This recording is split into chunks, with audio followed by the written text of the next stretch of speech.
안녕하세요. 반갑습니다. 왓쌤입니다. 오늘은 과목별 세부 능력 및 특기사항에 대해서 알아보도록 하겠습니다. 네, 과목별 세부 능력 및 특기사항 하면 대부분 어머님들이 학기 말에 찾아보시는 분들이 많아요. 그런데 제가 보기에는 오히려 학기 초에 이 과목별 세부 능력 및 특기사항에 대해서 알아보는 게 훨씬 더 효과적이지 않을까 하는 생각이 들었어요. 특히 중학교 1학년 같은 경우에는 자유학년제가 있죠. 자유학년제 안에 가면은 우리가 지필평가는 보지 않고 수행평가만 실시하게 돼요. 그러면 그 수행평가의 결과들, 그러니까 결과라 그래서 점수로 환산되거나 그러지는 않아요. 대신에 아이의 초반의 시작점과 중간에 성장하는 과정들을 선생님들이 보시고 그 과정들 자세하게 서술을 해주시는 게 이 과목별 세부 능력 및 특기사항이라고 생각하시면 돼요. 이렇게 해서 중학교 1학년을 거치면 중학교 2학년 되면 어머님들이 대부분 당황하시는 게 있어요. 그게 뭐냐면 어라 내 아이가 과목별 세부 능력 및 특기사항이 어떤 교과는 있고 어떤 교과는 입력이 안 되네? 이제 이런 고민들을 하시게 돼요. 발견을 하시게 되는 거죠. 근데 그걸 알았을 때는 이미 제가 보기에는 1학년, 2학년이 지났을 때 그쯤에 아실 것 같아요. 그래서 지금 알고 거기에 대비해서 맞춰서 학교 생활 충실하게 해가는 게 중요하겠다라는 걸 말씀드리고 싶어요. 중학교 3학년 같은 경우는요. 중학교 1학년이나 2학년 이미 거쳤기 때문에 아이들 전문가가 되는 거죠. 하지만 중요한 건 뭐냐? 아이들 중에서 자기주도학습 전형적으로 관심이 많은 아이들, 그 아이들만 신경을 쓴다는 거죠. 우리가 하다 보면 제가 학교에 있다 보면 중학교 1학년, 2학년 아이들은 그래도 이 과목별 세부 능력 및 특기사항에 대해서 어라 생기부에 들어가네 걱정돼 잘해야지 라는 마음을 먹지만 학년이 올라갈수록 점점 더 고등학교 가서 하자 고등학교 가서 시작하자 이제 이런 학생들이 많아지기 때문에 이런 부분들을 좀 더 자세히 알면 훨씬 더 효과적이고 효율적으로 학교 생활을 하지 않을까 하는 생각이 듭니다. 네, 중요하다라고 자꾸 말하는 것보다 어떻게 들어가는지 먼저 눈으로 확인하시는 게 훨씬 더 좋을 것 같아요. 지금 보시는 거는 이제 생기부에 학교 생활기록부 안에 들어있는 과목별 세부 능력 및 특기사항이 들어있어요.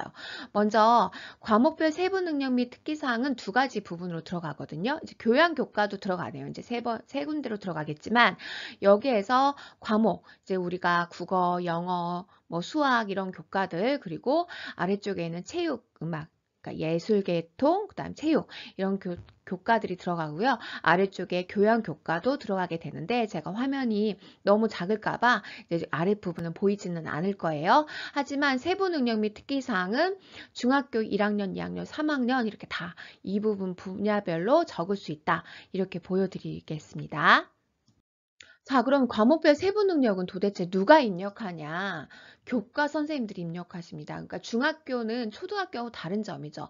초등학교의 경우에는요, 어머님들이 담임 선생님하고만 상담하시잖아요. 그러면 담임 선생님들이 거의 모든 교과들을 다 기록을 하시죠.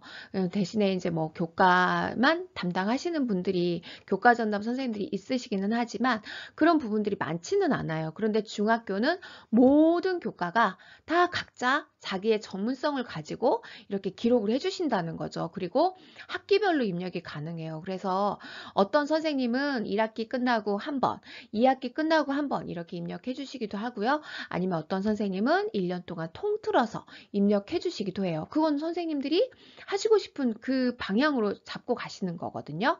그래서 이제 어머님들이 왜 우리 아이는 입력해 주지 않냐 이제 이렇게 생각하시기도 하는데 어떤 내용이 들어가느냐 지필평가와 수행평가의 결과를 토대로 해서요. 성취 기준에 따른 성취 기준의 특성 및 참여도, 태도, 특기할 만한 사항을 구체적이고 객관적으로 입력합니다. 제가 이제 A라는 애가 너무 예뻐요. 그 애가 예쁘다 그래서 막 써줄 수는 없어요. 구체적인 근거를 가지고 이제 써주는 거죠. 그런 근거가 어떤 거냐? 수행평가를 했던 아이의 어떤 모습, 또 성장하는 과정, 또 아이의 태도 이런 부분들을 선생님들이 하나씩 수업 시간에 기록을 하세요. 그래서 이제 교수 평기라고 해서 교사들 사이에서 교육 과정을 계획하고 수업을 하고 평가를 하고 기록을 한다. 이렇게 해서 교수 평기라고 하는데, 그런 부분들을 선생님들이 다 수업 시간에 기록을 하시고 있기 때문에 아이들이 수업 시간에 좀 더 잘 참여하고 또 적극적이고 이제 열정적인 모습을 보여야지만이 좋지 않을까 하는 생각이 들었어요. 이제 그러면 아까 제가 말씀드린 것처럼 1학년 같은 경우에는 모두 다 입력해줘요. 에브리바디 다 입력을 해주고요. 전교생, 제가 만약에 뭐 전체 학급을 다 맡고 있다 그러면 전체 아이들 다 입력해줘야 되기 때문에 바쁘겠죠. 그리고 2학년, 3학년은요, 이 학업 성적 관리 규정에 따라 달라요. 학교마다 학업 성적 관리 규정이라는 게 있어요. 학교 안에서 할 수 있는, 그러니까 학업 성적 관리 위원회에서 결정을 하죠. 그래서 학교마다 대략적으로 달라요. 어떻게 들었냐면 뭐 학급당 10%에서 20% 정도. 그러니까 제가 맡고 있는 아이들이 만약에 30명이다. 그러면 3명에서 6명 정도 입력이 가능해요. 그런데 또 나는 더 많이 하고 싶다. 그건 가능해요. 그런데 최소 범위가 10에서 20%. 그거는 이제 학교마다 다르다. 이제 우리 아이가 두드러지게 특징이 보여요. 아주 잘한다거나 아니면 초반에는 뭐 수학을 너무 못했는데 엄청 잘했다거나 태도가 너무 좋다거나 이제 그런 아이들은 선생님들이 기록해 두셨다가 이제 생기부에 입력을 해주신다는 거죠. 그래서 생기부가 선생님들이 한 학기 동안 기록을 하는 거죠. 그래서 제가 애들한테 항상 하는 말이 생기부는 지울 수 없는 기록이다. 이렇게 이야기를 해요. 일기장인 거죠. 일기장. 지울 수 없는 일기장. 그래서 아이들 입장에서는 내년에 무언가를 쓰고 싶다고 해도 기록할 수가 없어요. 입력이 안 돼요. 또 내가 지우고 싶다 그래서 지워지느냐? 그것도 안 돼요. 그래서 선생님들이 1년 동안 아이들을 보고 기록하신 내용들이기 때문에 우리가 함부로 할 수가 없다. 이제 그런 부분들이고요. 학급당 2학년, 3학년은 학급당 몇 퍼센트 정도 입력하면 좋겠다라고 학업성적관리위원회에서 결정이 되기 때문에 그 부분의 이상만큼 기록을 하시는 거죠, 선생님들이. 예를 들어서 나는 이 반에 한 명도 없어. 그래서 기록을 하고 싶지 않아. 그럴 수는 없는 거죠. 그래서 그 정도 이상만큼 더 많이 기록해라 라고 기준점을 정해주시기는 하죠. 네, 예시를 볼게요. 이 과목 세특 중에서 중학교 1학년 학생들 걸 제가 이제 보면은요. 이거는 2017학년도에 학교 생활기록부 기재 요령이라는 게 나왔었어요. 한동안 이제 그런 게 좀 많이 나왔었는데 내용을 보시면 어때요? 그죠? 수업이 보입니다. 그러니까 수업 시간에 선생님이 주구장창 문제만 풀거나 주구장창 뭐 교과서 내용만 했거나 그랬다면 여기에 들어갈 내용이 별로 없을 거예요. 그런데 수업이 재밌어지고 자유학년제로 인해서 수업이 변화하기 때문에 이런 부분들이 점점 더 쓸말이 많아지는 거죠. 특히 제가 이렇게 노랗게 칠해놓은 부분이 뭐냐면 이 학생이 만약에 특목고를 간다라고 했을 때 질문할 수 있는 영역들인 거죠.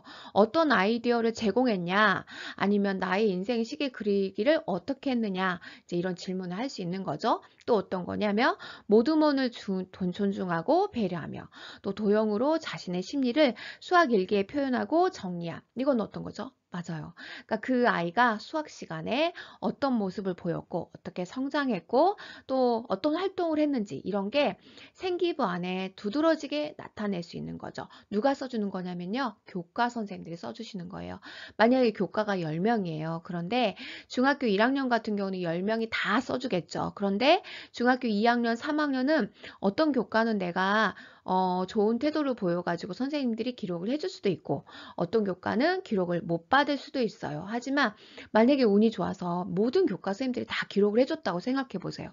그거는 누가 뭐라고 해도 제일 좋은 추천서가 되겠죠. 그러니까 그런 식으로 생각한다면 그냥 수업 시간에 제가 이제 제일 앞쪽에 쓰기도 했지만 수업 시간에 헛짓해서 선생님한테 관계가 좋지 않으면 오히려 더 자기한테는 안 좋은 결과만 나오는 거예요. 그래서 물론 선생님들이 그때 한번 실수했다 그래서 나는 너를 너무 나쁘게 써줄 거야 그러시지는 않아요. 왜냐하면 근거가 있어야지 쓸 수 있는 거고 그 아이의 어떤 좋은 점을 많이 바라보려고 하는 거기 때문에 선생님들이 아이들에 대해서 너무 부정적으로나 그렇게 쓰시지는 않을 거예요. 하지만 너무나 태도가 좋지 않은 경우에는 두드러진 특징이기 때문에 적을 수는 있겠죠. 그러니까 정말 조심해야 된다는 거예요. 그래서 아이들에게 제가 항상 학년 초가 되면 학교 생활기록부, 특히 이 교과 세특에 대해서 과목별 세부 능력 및 특기사항에 대해서 항상 말을 해준답니다. 왜냐하면 알고 수업 시간에 했을 때랑 모르고 나중에 너무 당황할 때 진짜 뭐선 일이고 이렇게 나온 것처럼 정말 당황할 수가 있어요. 그래서 아이들한테 저 같은 경우에는 학년 초에 항상 이 생기부에 대해서 이야기를 해준답니다.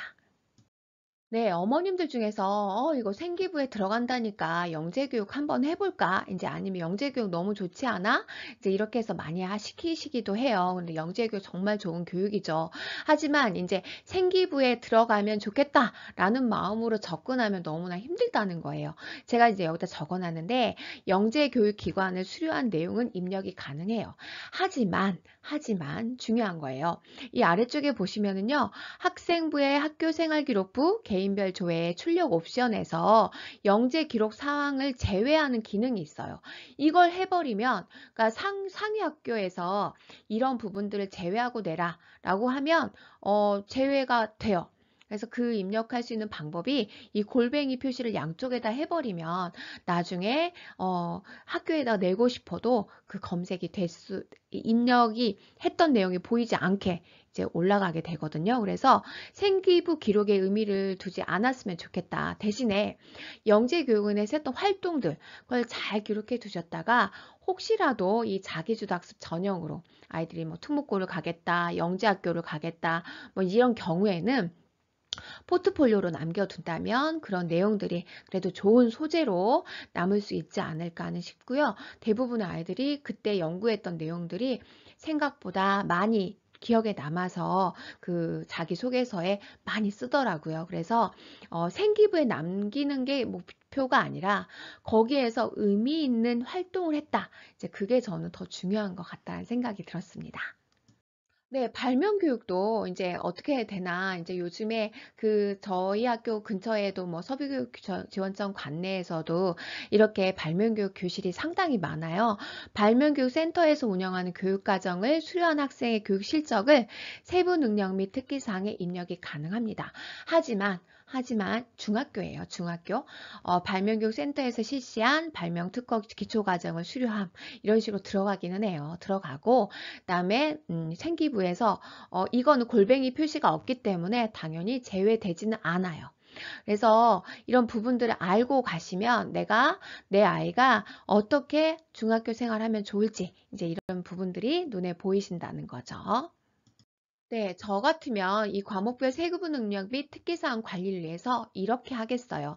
지금 저는요, 중학교 학생들 대상으로 하는데, 고등학교 학생도 사실 필요하기도 해요. 그런데 고등학교에 나와 있는 유튜브나 블로그 등을 보면은 학생들이 뭐 정리해서 선생님한테 준다, 이런 말들이 있는데, 사실은 그런 부분들은 지양하기 때문에, 예, 저는 이런 부분들이 사실은 더 좋을 것 같은데, 한번 살펴볼게요.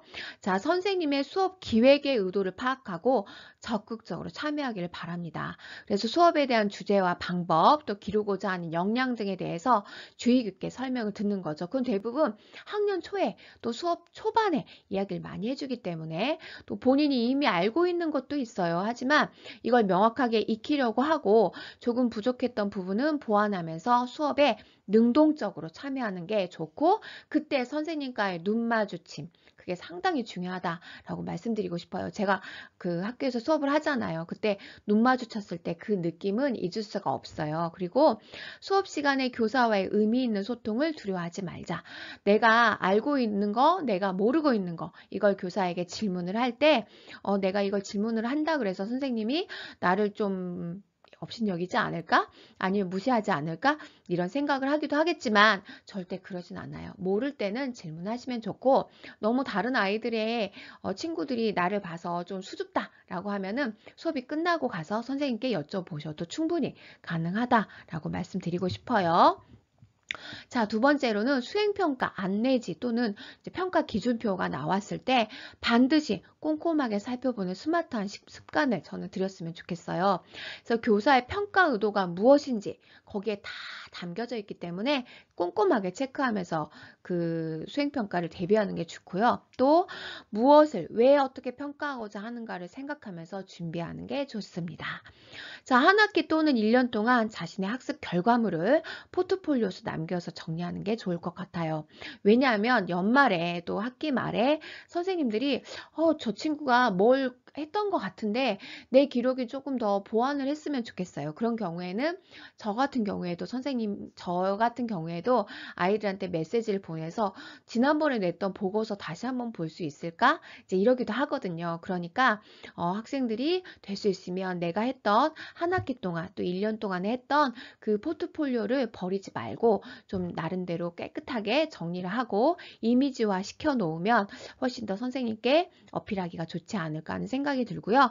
또 교사한테 내가 했던 어떤 교과적인 어떤 연구나 아니면 교과적인 보고서 간단하게 썼던 내용이라도 선생님한테 보여드리는 걸 두려워하지 마세요.